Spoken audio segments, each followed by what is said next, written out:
Shalom saudara. Ya. Maka saya akan bersaksi mengenai pertobatan saya. Keluarga saya bukan orang Kristen, saudara sekalian. Tidak ada yang orang Kristen. Setelah saya menikah, saya mempunyai anak 4. Setelah melahirkan anak yang keempat, saudara sekalian, saya mengalami kelumpuhan. Saya tiba-tiba 2 hari di rumah setelah melahirkan, saya terjatuh. Saya bukan karena terjatuh tersandung, tapi tiba-tiba saya jatuh. Karena waktu di rumah sakit saya melahirkan itu, ada orang yang melahirkan juga tetapi gawat dengan jam yang sama dengan saya, tapi di rumah sakit lain. Jadi saya diburu-buru, saudara sekalian. Jadi saya disuntik HIS double dosis. Jadi dalam posisi miring, anak saya keluar, saudara sekalian. Jadi tidak ada pendarahan, tetapi sayanya tidak baik keadaannya. Selama 5 hari saya hanya tidur saja, mungkin akibat pengaruh obat tersebut. Dan kemudian sampai di rumah 2 hari, saya sedang berdiri, sudah memakai bengkung, tiba-tiba saya terjatuh. Saya sudah jatuh, sudah di bawah. Dan ternyata kaki saya sebelah kiri bengkak besar dan tidak bisa digerakkan sama sekali. Sampai 6 bulan. Selama 3,5 tahun saya sakit-sakitan, saudara. 3,5 tahun dan kemudian anak saya yang pertama sudah masuk SD, Pak Pariaji yang masukkan di dekat rumah kami di Barito, rumah kami di Dharma Wangsa. Jadi saya ingin sekali mengantar anak saya sekolah. Dengan memakai oksigen, saya naik mobil dengan suster dan juga dengan supir dan mendrop anak saya sekolah. Nah, keluar dari sekolah anak saya itu lewat satu gereja di situ di Jalan Barito, gereja, dan kemudian saya tiba-tiba saja bilang kepada supir saya, Udin masuk ke situ. Nama supir saya Udin ya. Udin masuk ke situ. Gereja itu terbuka pekarangannya dan muter lagi mobil saya, akhirnya masuk ke pekarangan gereja. Saya takut sekali kenapa saya harus ke gereja, tetapi seperti ada yang mendorong. Dan sampai di pekarangan turun, saya jantungnya degup-degup, saudara sekalian. Ngapain saya ini ke gereja gitu? Ini kan salah. Tuhannya manusia. Tapi untuk menetralkan perasaan saya sendiri, karena memang saya rasanya ada yang terdorong saja, tahu-tahu udah turun, udah gitu, saya bilang, tapi orang Kristen kalau Tuhannya salah kok nggak pada mati ya, saya bilang gitu, untuk menetralkan perasaan saya sendiri. Dan kemudian saya masuk ke gereja, ditemani supir saya, gereja itu kosong. Jam 9 pagi, saudara sekalian. Saya lihat gereja, oh gini gedung gereja. Saya lihat gitu ya. Nah terus kayak gitu, tiba-tiba saja saya 3,5 tahun, saudara sekalian. Saya tuh sakit ya, perut sakit, kaki sakit, kepala sakit, telinga sakit, mana-mana semua sakit. Badan saya cekot. Pokoknya mana-mana semua cekot, nggak ada yang benar. Saya duduk aja bisa pingsan. Saya di kantor, kadang-kadang saya ke kantor, ke apotek. Saya duduk, tiba-tiba saya pingsan. Jadi saya digotong ke rumah sakit Pertamina gitu sama pegawai saya gitu. Itu saja yang terjadi kepada diri saya gitu. Jadi bisa tiba-tiba saya pingsan. Nah, waktu saya melihat di dalam gedung gereja, waktu ngeliat-liat gedung gereja begitu, tiba-tiba saya merasakan apa yang di dalam diri saya sakit selama ini tiba-tiba hilang, saudara sekalian. Saya rasa-rasakan, mana dia sakit saya, mana dia cekot-cekotnya gitu, mana dia gitu. Saya rasa-rasakan betul-betul nggak ada, saudara sekalian. Aduh, siapa orang yang tidak mau sehat? Amin, saudara sekalian. Biarpun saya sekolah farmasi, kemudian punya apotek 7, kemudian dokter sudah yang terbaik, dokter pun belasan, saudara sekalian, yang terbaik semua. Karena Pak Pariaji dulu di di istana, jadi ada juga dokter-dokter ahli dari presiden yang menangani saya, seperti dokter jantungnya, dokter penyakit dalamnya gitu. Nah itu sudah gitu, itu sudah yang terbaik semua. Saya tahu semua sudah terbaik, tapi saya merasakan apa gunanya kita punya segala sesuatunya kalau kita sakit. Itu yang saya rasakan waktu itu. Dan siapa orang yang tidak mau sehat. Amin saudara sekalian. Dan saya rasa enak badan saya sampai di rumah, ya rasa ada cokot-cokot ada. Tapi hati saya kayaknya senang gitu ya. Kayak ada harapan, kemudian saya rindu untuk besok lagi saya mau ke gereja lagi. Karena saya rasakan 3,5 tahun saya sakit, di gereja saya tidak sakit. Besoknya terus kosternya bilang ibu datang jam 5.55 gitu. Jam 5 pagi, jam 6 kurang 5 menit.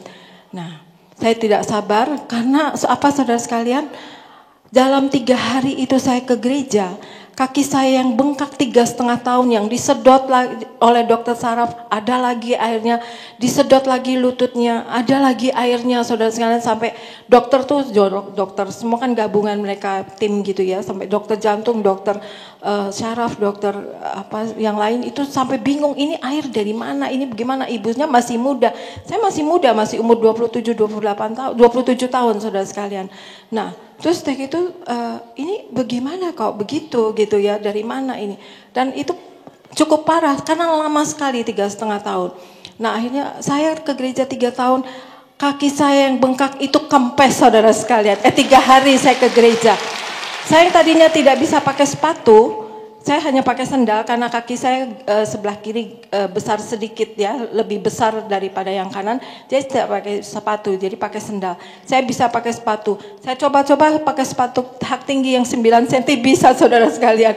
Dan terus kemudian saya datang ke gereja yang jam 5.55. Caranya supaya Pak Pariaji tidak tahu, saya mobilnya didorong dulu keluar, di luar. Sampai di luar baru di starter gitu.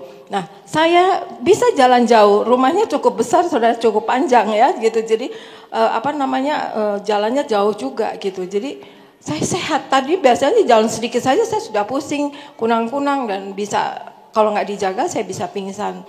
Dan kemudian saya gagah jalannya, terus saya ke mobil, kemudian saya ke gereja. Nah jadi saya ikut jadi berdoa jadi Tuhan, saya bisa bilang Tuhan ya, Tuhan kenapa Yesus itu disebut Tuhan gitu. Nah terus kayak gitu saya pulang ke rumah dan kemudian saya bisa nyetir lagi sendiri saudara sekalian, saya ke apotek sehingga karyawan saya semua loncat-loncat, ibu sembuh gitu ya, senang. Dan kemudian saya cerita sama karyawan saya, kebetulan sekretarisnya orang Kristen saudara sekalian ya, jadi saya bilang, saya ke gereja, kamu jangan bilang siapa-siapa, saya ke gereja, saya bilang gitu. Terus udah gitu, aduh dia terkejut, iya Ibu Eti gitunya gitu. Dia langsung lari, saya bingung loh kok dia langsung lari gitu ya. Terus dia ternyata ke toko buku Kristen Immanuel, dia belikan saya buku-buku rohani dan Alkitab. Dan kemudian dia bilang, Ibu Eti baca ini perjanjian baru gitu ya. Diajar saya baca, langsung saya baca, saya dapat langsung saya baca, saya habisin gitu ya. Yang 4 Injil itu saya baca. Saudara, saya jatuh cinta kepada Tuhan Yesus, saudara sekalian. Saya katakan kepada Tuhan Yesus, saya belum tahu. Ya dulu memang belum ngerti sih ya bahwa itu Allah sendiri ya saudara sekalian. Jadi saya cuma peluk buku Injil itu, saya katakan, Yesus saya belum kenal kamu, tapi saya sudah menjalankan kata-kata kamu, saya bilang gitu. Ya maaf masih kasar ya saudara sekalian gitu. Terus gitu, karena kata-kata Tuhan Yesus itu adalah kehidupan itu sendiri. Amin saudara sekalian. Jadi wah saya begitu senang dengan kata-kata Tuhan Yesus sehingga saya gembira gitu saudara sekalian, dan saya baca. Dan kemudian yang sekretaris kami itu ajak saya ke pendalaman Alkitab ya. Persekutuan doa, bukan pendalaman Alkitab.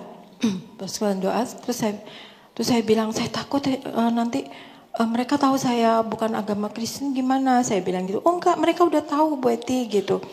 Mereka udah tahu, nanti kalau saya pusing gimana? Udah disediain kamar katanya gitu ya.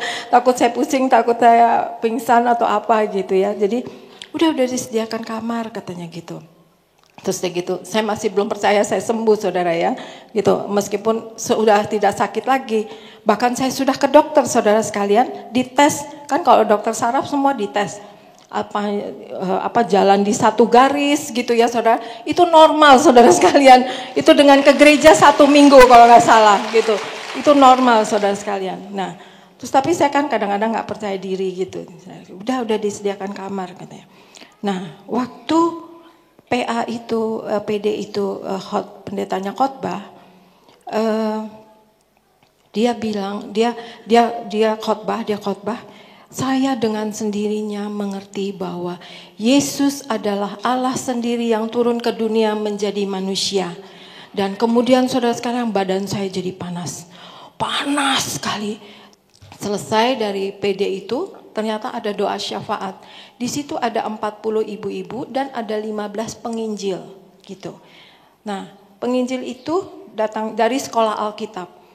Jadi kita terbagi-bagi gitu, ibunya dibagi 3, orang penginjil itu 1, ibu-ibunya 3. Dan pas teman saya ini kebawa ke sana, bukan sama-sama dengan saya gitu, yang sekretaris saya itu ke sana gitu. Jadi tidak sama-sama saya, jadi saya bersama 2 ibu yang saya tidak kenal. Dan kemudian orang ini katakan ibu yang satu berdoa untuk negara Indonesia, ibu yang satu berdoa untuk pejabat-pejabat di Indonesia atau apa saya lupa ya, gereja atau apa. Dan saya disuruh doa supaya penginjilan sampai di pelosok-pelosok di Indonesia ini. Nah, ibu ini yang pertama berdoa, dia berdoa. Saya diam saja saudara, karena saya nggak ngerti harus apa gitu ya berdoa. Saya sedangkan tidak pernah berdoa bahasa Indonesia. Tibalah giliran saya. Nah giliran saya diam. Karena saya nggak bisa, betul-betul nggak keluar ya. Saya diam, saya pikir nggak mungkin. Kan nanti mereka melek, mereka buka mata, baru saya bilang saya bukan orang Kristen. Maksud saya mau bilang begitu. Tapi mereka tidak buka mata, mereka menunggu saya saudara sekalian. Saya semakin dingin. Waduh gimana ini, saya mau colek, nggak sopan, orang nggak kenal juga, orang lagi berdoa, masa saya mau colek-colek, saya pikir. Jadi aduh gimana gitu, akhirnya saudara karena saking bingungnya terdesak sendiri, keluarlah ini katakan, Tuhan saya tidak bisa berdoa bagus seperti ibu-ibu ini, karena saya bukan orang Kristen, saya bilang gitu. Nah mereka baru buka mata. Mereka bertiga tumpang tangan ke saya, saudara sekalian. Yang penginjil ini di sini, 1 ibu ini di sini, 1 ibu ini pegang tangan di sini, kasih tangannya di sini. Apa yang terus mereka katakan gini, Tuhan Yesus jamah ibu ini, Tuhan Yesus jadikan ibu ini anakmu. Apa yang terjadi saudara sekalian? Ada yang loncat dari belakang leher saya, blap gitu saudara sekalian. Dan saya teriak, terus saya bisa bilang, Tuhan Yesus, saya bisa bilang teriak Tuhan Yesus saudara sekalian. Tadinya saya nggak bisa bilang, akhirnya saya bilang Tuhan Yesus.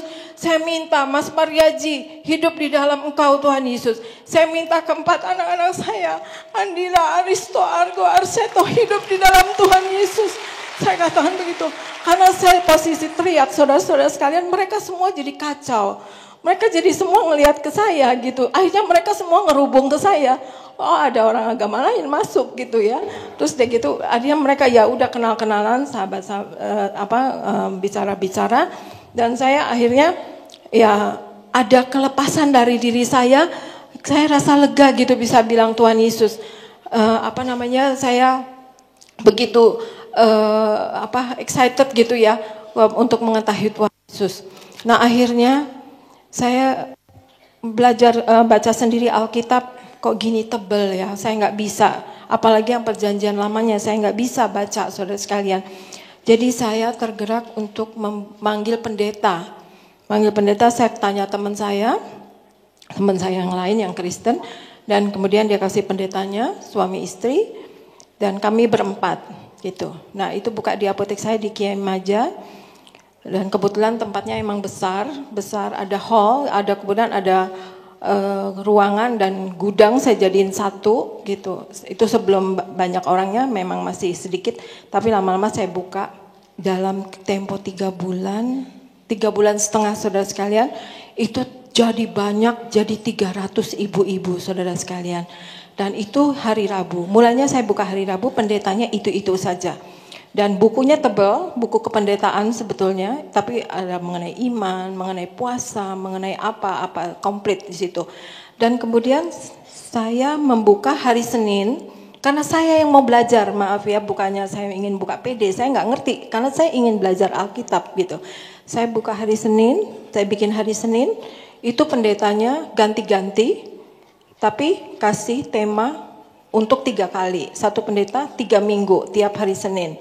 Jadi misalnya tentang tema apa, terserah dari pendetanya mau kasih tema apa, tapi 3 kali gitu. Nah hari Jumat saya belajar tabernakel dari satu pendeta. Nah kemudian itu pakai ujian saudara sekalian, itu belajarnya 2 tahun. Nah hari Sabtu saya buka PA untuk karyawan-karyawan saya. Dan puji Tuhan banyak karyawan-karyawan saya yang bertobat saudara sekalian. Nah amin saudara sekalian.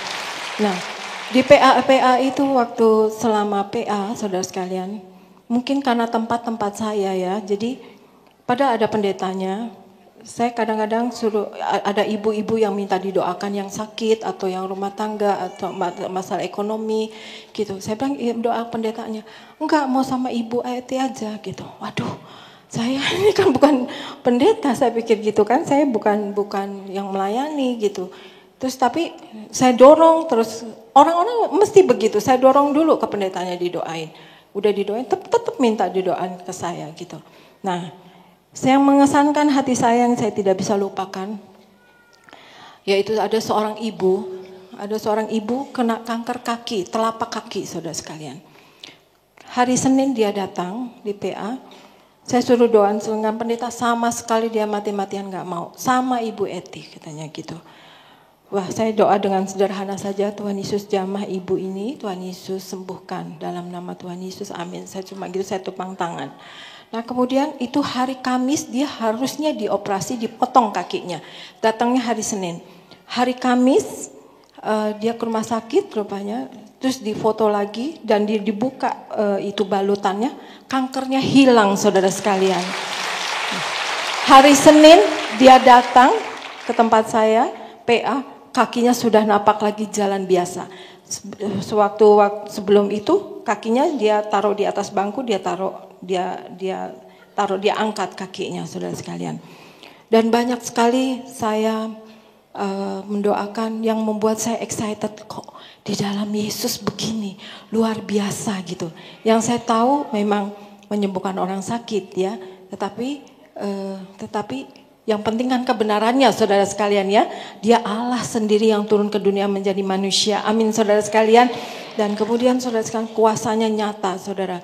Dan kemudian juga banyak hal-hal yang ibu-ibu rumah tangga yang udah hancur atau ekonomi atau apa, saya doakan itu yang membuat saya menyala-nyala saudara sekalian. Sampai apotek, bukannya saya nggak mau kerja di apotek, tetapi apoteknya ada 7 soalnya saya cukup sibuk gitu. Cuma saya banyak orang datang ke saya padahal saya bukan siapa-siapa gitu ya. Nah, udah gitu tapi saya doakan pelepasan, keluar roh-roh jahat dan sebagainya. Dan juga pernah juga ada seorang agama lain juga, saya katakan dia nggak bisa, dia mau jadi Kristen tapi nggak bisa karena keluarga besarnya. Tetapi saya katakan sebut saja nama Yesus. Setiap hari, apapun yang dilakukan, sebut nama Yesus. Terus aja Yesus, Yesus, Yesus, Yesus. Saya katakan begitu, gitu. Nah, akhirnya anaknya ada, saudara sekalian 3 orang dengar. Nah, anaknya yang laki-laki itu manjat, maksudnya daki gunung ya, saudara sekalian di Bogor, dan tiba-tiba cuaca tidak baik dan kesasar. Akhirnya dia ingat kata-kata saya, dia sebut akhirnya Yesus, Yesus, Yesus, Yesus gitu. Tiba-tiba saudara sekalian yang udah gelap gulita itu tiba-tiba kayak ada sinar, ada jalan saudara sekalian, dia bilang. Ada jalan, terus jalan kira-kira setengah jam ketemu perkampungan saudara sekalian. Anak itu jadinya dengan rombongan selamat saudara sekalian. Akhirnya mereka cerita sama saya, terus saya katakan terserah ibu, saya bilang gitu. Dia katakan gimana cara dibaptis ya katanya gitu. Terserah ibu. Dulu orang-orang yang kepercayaan lain yang datang, kita belum gereja, saya serahkan kepada pendeta yang hadir ya untuk mereka dibaptis di gereja. Kita belum gereja soalnya kan, jadi nggak kepikiran mau jadi pendeta apalagi, gereja apalagi, gembala sidang apalagi, saudara sekalian. Tidak terpikir, tidak ada cita-cita sama sekali untuk bikin gereja sama sekali tidak. Tapi kalau menyelamatkan jiwa, memenangkan jiwa, betul. Kami bertalu-talu, kami menggebu-gebu untuk itu, saudara sekalian. Pak Pariaji aja sampai teman-teman saya bilang sampai nggak punya harga diri katanya gitu. Naik turun metro mini, saudara sekalian. Untuk nyebar-nyebar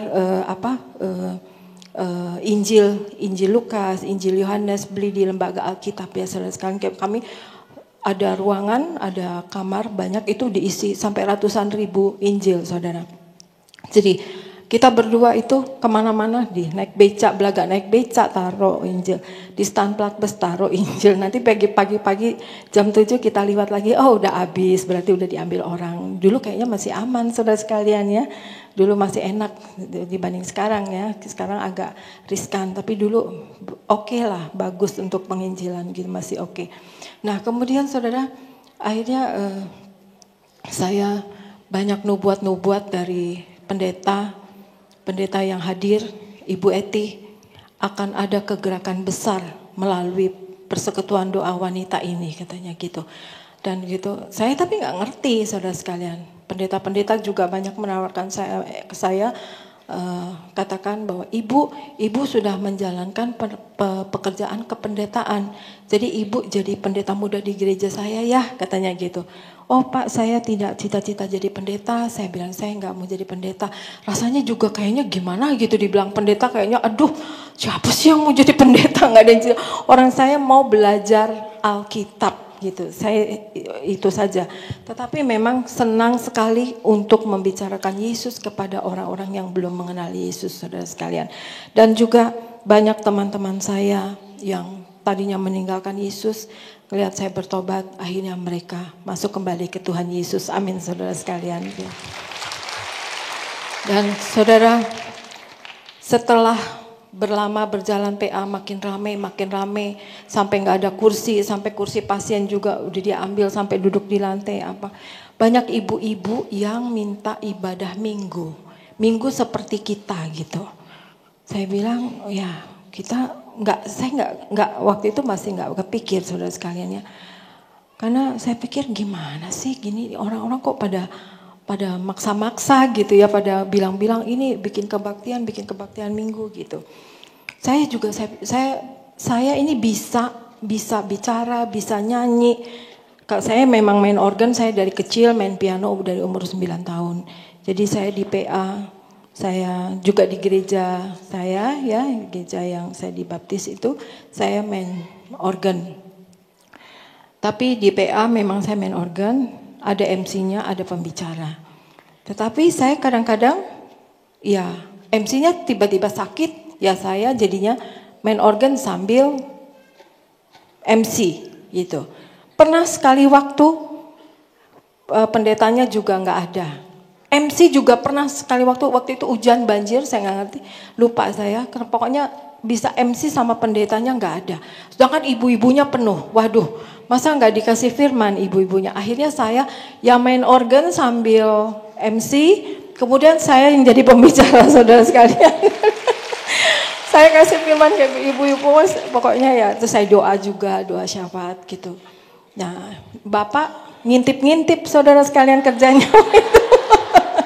diintip gitu, intip. Tapi saya doa terus untuk Pak Pariaji. Doa saya tuh begini, Tuhan Yesus, saya kan ikut-ikut pendeta, namanya orang baru bertobat kan belum bisa berdoa, apa yang didoakan juga nggak tahu, paling untuk diri sendiri aja atau duka suami anak aja bisanya ya, untuk ekonomi apa pekerjaan. Tapi ya ada doa gini, pakai kami Tuhan, pakai kami menjadi alatmu yang tangguh di dalam tangan Engkau. Saya tuh nggak ngerti, jadi saya ikut-ikut saudara sekalian. Jadi saya selalu kalau berdoa ya begitu, pakai kami Tuhan Yesus, juga doain Pak Pariaji, pakai Tuhan Yesus Mas Pariaji menjadi alatmu yang tangguh di dalam tangan Engkau seumur hidupnya. Saya bilang gitu. Jadi begitu suami saya katakan, Mama saya mau full time melayani. Saya kaget saudara sekalian. Tapi saya detik itu juga saya ingat, itu doa saya sendiri gitu. gitu. Saya nggak tahu Tuhan mau bagaimana sama Pak Paryaji, saya juga nggak tahu Tuhan mau bagaimana dengan saya. Ya udah saya pasrah.